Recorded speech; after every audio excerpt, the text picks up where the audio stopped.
Terletak di kawasan perbatasan, Desa Karya Indah masih bagian dari Kecamatan Tapung, Kabupaten Kampar. Memang lebih dekat dengan kota Pekanbaru sebagai ibu kota Provinsi Riau.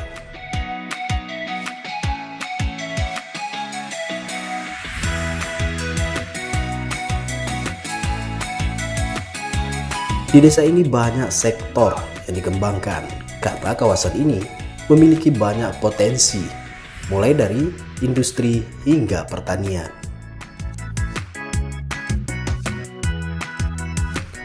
Untuk sektor pertanian, beberapa kawasan di Desa Karya Indah ini merupakan areal pertanian, khususnya untuk pertanian sayur mayur yang sengaja digarap oleh masyarakat untuk memenuhi kebutuhan sayur, baik Pekanbaru maupun Kabupaten Kampar.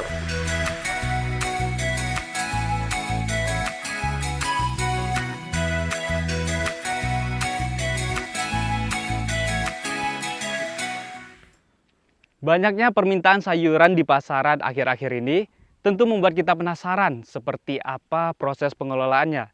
Saat ini saya sedang berada di salah satu lahan pertanian yang berada di Desa Karya Indah, Kecamatan Tapung, Kabupaten Kampar. Seperti apa nanti proses pengelolaannya mulai dari pembibitan sampai dengan memanen. Ikuti saya di Inovasi Tani.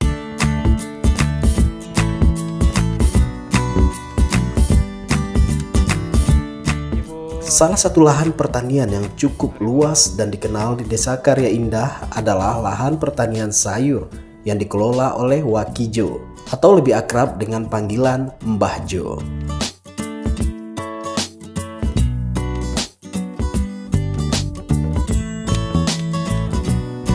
Menekuni pertanian memang baru dimulai Mbah Jo sejak dia diberi kepercayaan untuk menggarap lahan milik warga yang dulunya hanya hutan belantara. Bahkan Mbah Jo yang dulunya hanya seorang buruh bangunan memiliki perjuangan yang panjang hingga akhirnya bergerak di bidang pertanian, dan dengan modal yang pas-pasan, Mbah Jo yang dibantu sang anak dan istri terus merintis lahan pertanian ini hingga akhirnya bisa mencapai hampir 2 hektar. Tidak hanya itu, di awal merintis tahun 2015, tidak jarang Mbah Jo sering mengalami kerugian, mulai dari gagal panen hingga nilai pasaran yang menurun karena stok yang melimpah dari semua daerah.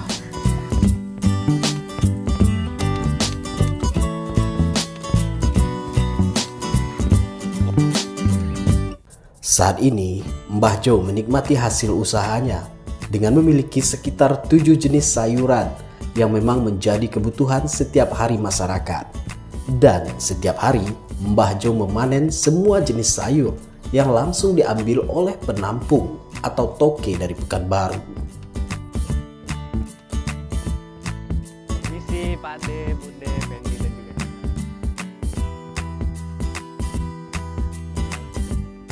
Pak De.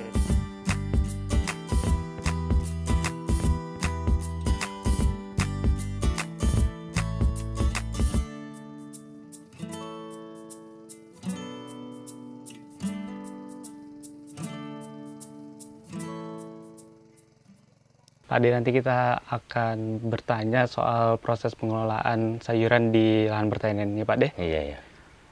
Untuk mengetahui seperti apa proses pengelolaan di lahan pertanian ini, saat ini saya sudah bersama dengan Pak De Waskito atau sapaan akrab beliau adalah Mbah Jo. Pak De, bagaimana dengan kabarnya, Pak De? Alhamdulillah sehat. Lalu seperti apa proses pengelolaan di lahan pertanian ini, Pak De? Prosesnya dulu itu agak payah juga sebenarnya. Sebelum diolah jadi petani ini rawa, makanya perlu alat berat. Oh iya. Itu makanya nggak cukup sekali 2 kali alat berat.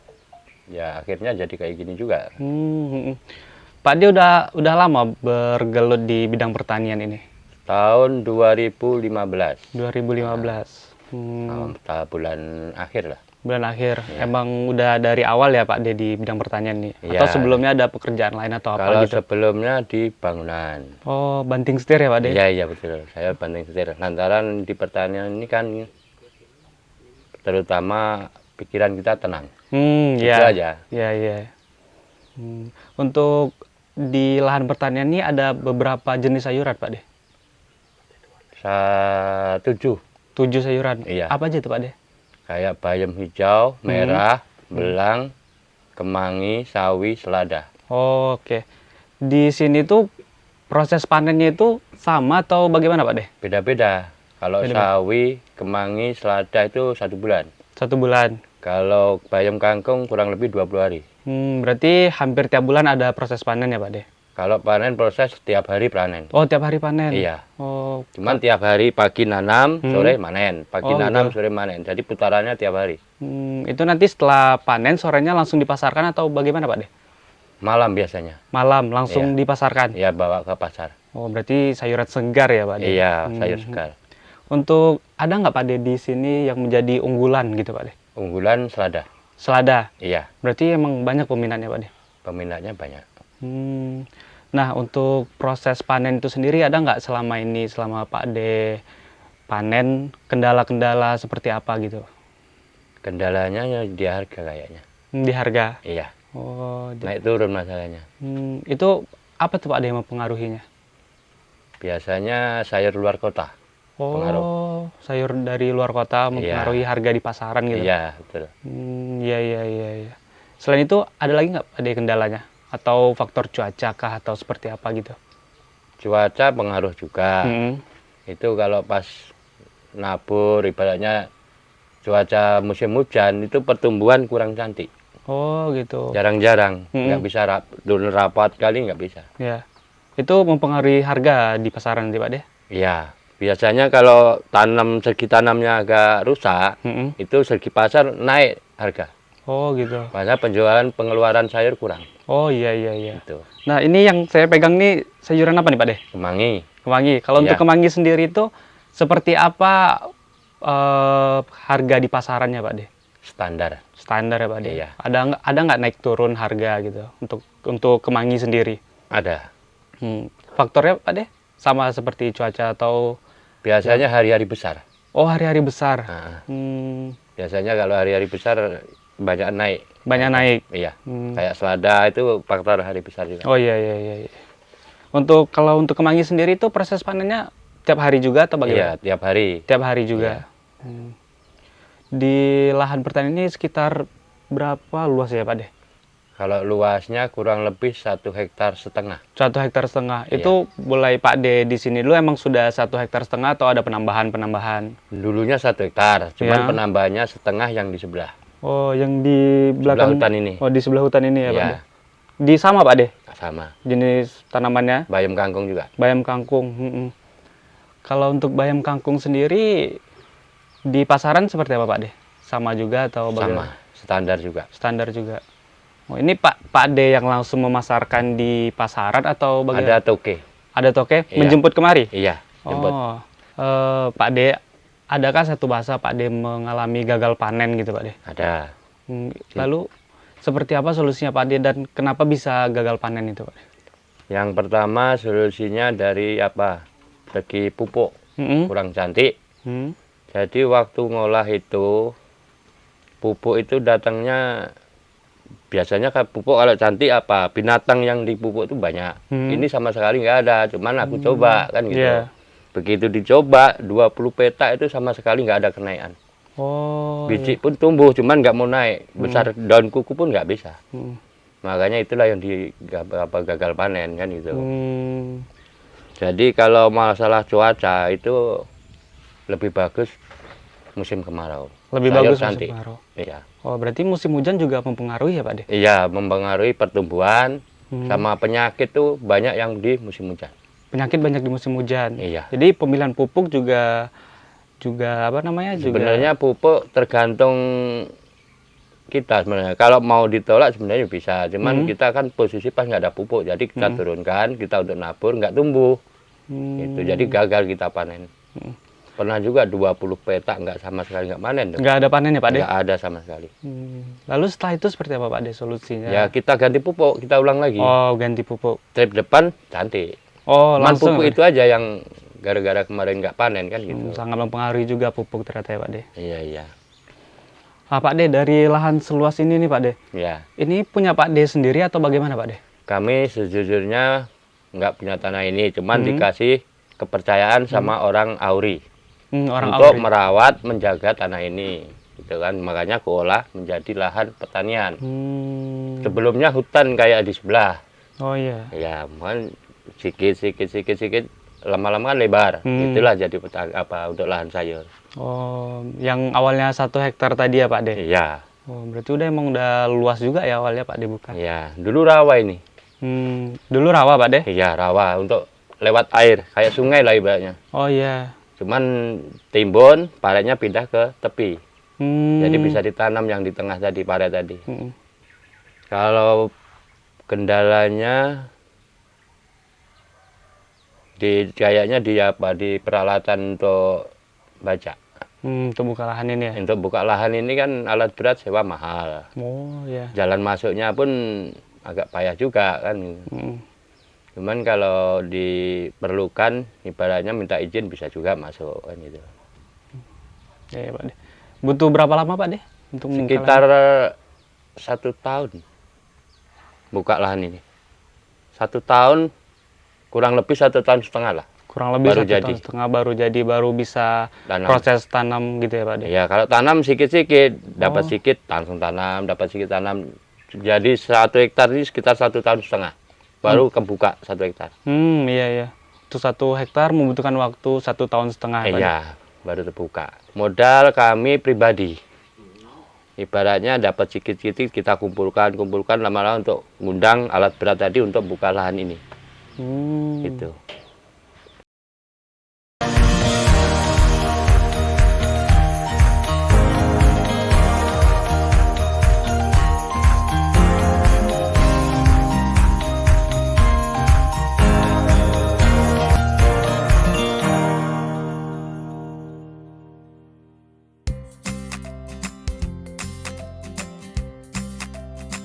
Dari semua jenis sayuran yang ada di lahan pertanian Mbah Jo, sayuran selada adalah salah satu sayuran favorit yang banyak dicari oleh penampung dan juga memiliki nilai jual yang tinggi.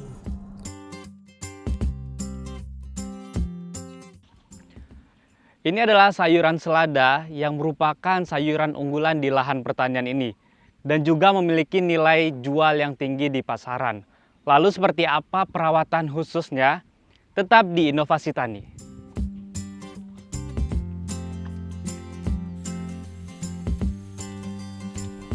Selada ini menjadi sayuran unggulan dari pertanian yang dikelola Mbah Jo karena memang sangat dicari oleh penampung, khususnya pedagang makanan seperti kebab. Dan tidak jarang para pedagang tersebut datang langsung ke lahan pertanian milik Mbah Jo.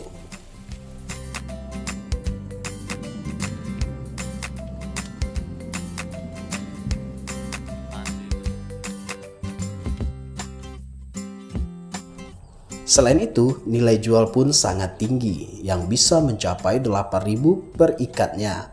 Dan tentunya Mbah Jo dan anggotanya harus memiliki cara khusus agar selada miliknya tetap memiliki kualitas yang memuaskan.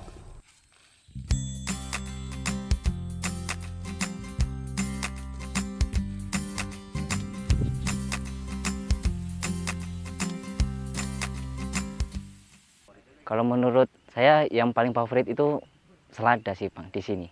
Soalnya harga jual yang tinggi, jumlah ikatan pun dapat, pasarannya pun enak tuh dijual.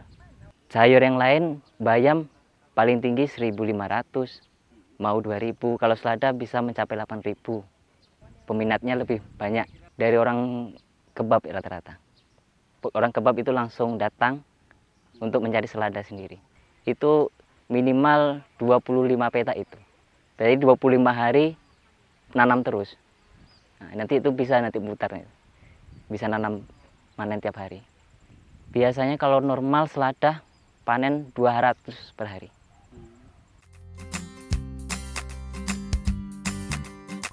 Tidak selalu sayuran selada memberikan untung yang besar kepada para petani sayur.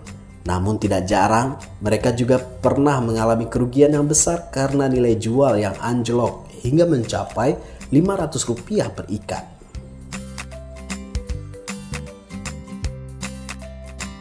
Hal ini biasanya terjadi karena stok sayur selada yang melimpah. Mereka pun bahkan terpaksa membuang atau membagikan kepada masyarakat setempat karena tidak laku di pasaran. Ada juga pas harga terendah selada, musimnya bagus, selada dari luar kota pun masuk. Nah, pernah mengalami harga 500 per ikatnya. Itu sempat buang, banyak buang selada. Karena tokenya pun udah nggak sanggup membawanya, jadi terbuang. Kadang kita menanam melebihi batas. Nah, disitulah kadang-kadang kita terbuang. Menghadapinya ya gitu. Akhirnya kita kurangin lagi menanamnya biar nggak terbuang. Kalau terbuang kan akhirnya sia-sia. Untuk saat ini aku nanam normal, Bang. Nggak terlalu banyak pun nggak terlalu sedikit. Yang penting tiap hari ada selada gitu. Memiliki nilai jual yang tinggi dan menjadi produk unggulan, selada juga memiliki perawatan yang khusus agar bisa tumbuh secara baik. Mulai dari pembibitan hingga proses memanen, sayuran selada harus mendapat perhatian yang serius, apalagi bila musim penghujan, karena sangat berpengaruh terhadap pertumbuhan sayur selada. Tidak hanya cuaca, namun pupuk pun tidak bisa asal pupuk. Karena bila mendapat pupuk yang kualitasnya rendah, bisa membuat pertanian sayur menjadi gagal panen. Seperti yang pernah dialami Mbah Jo tahun 2022, di mana hampir 40 petak lahan pertanian miliknya mengalami gagal panen. Kalau perawatan itu dari awal, kalau tergantung sama cuaca sih, Bang. Cuaca yang paling bagus itu di musim kemarau. Jadi kita bisa mengatur kadar airnya. Kalau di musim penghujan itu biasanya kadar airnya melebihi. Jadi pertumbuhan selada kurang maksimal. Kadang kan di sini susah orang nyari tukang matun karena alasan panas dan segala macam itu kan. Nah itu, jadi selada ini terbungkus sama rumput dan akhirnya selada pun pertumbuhannya nggak normal. Nah itu kendalanya. Mencari solusinya yaitu akhirnya dikerjain sendiri. Itu solusinya. Kerjain sendiri, entah naburnya dijarangin.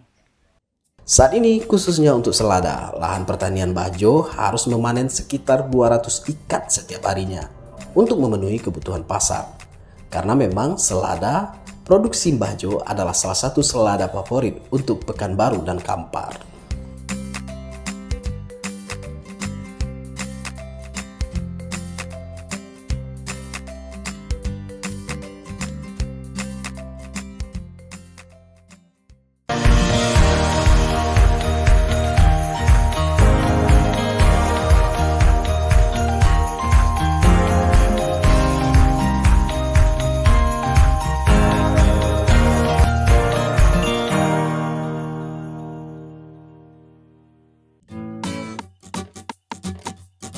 Proses memanen adalah hal yang paling dinantikan oleh setiap petani, termasuk petani sayur, karena memang di momen inilah mereka melihat hasil jerih payah mereka, apakah untung atau mengalami gagal panen. Di lahan pertanian Mbah Jo, setiap hari mereka bisa memanen hingga 2.000 ikat untuk semua jenis sayuran, dengan omset sekitar 1.600.000 per hari atau mencapai 50 juta untuk satu bulannya.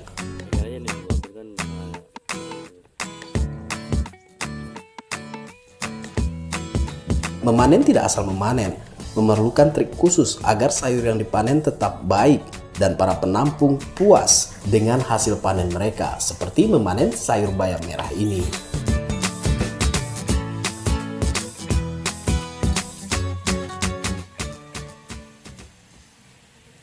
Saat ini kita sedang dalam proses panen, khususnya sayuran bayam merah. Lalu seperti apa proses panennya?